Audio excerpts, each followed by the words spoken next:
Before America was born, one issue nearly killed it: slavery. The founders' fight for freedom was also a battle with their own contradiction.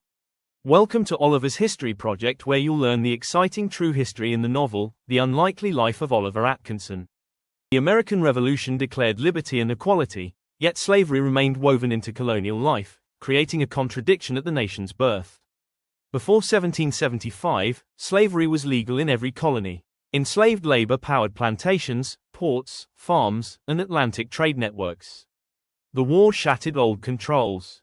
British blockades disrupted the slave trade, and thousands of enslaved people seized chaos as opportunity.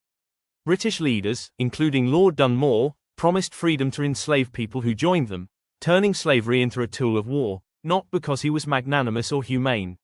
Some Americans also offered freedom for service, but emancipation was uneven, temporary. After the war, northern states moved toward gradual emancipation. Southern states doubled down, protecting slavery as essential to their economy. It was a major issue of contention with the First and Second Continental Congress, but was sidelined so as to maintain colonial unity for the purpose of gaining freedom from Britain. The Revolution cracked slavery's foundation, but did not destroy it. The question of freedom remained unresolved, shaping America's future struggles up to this day.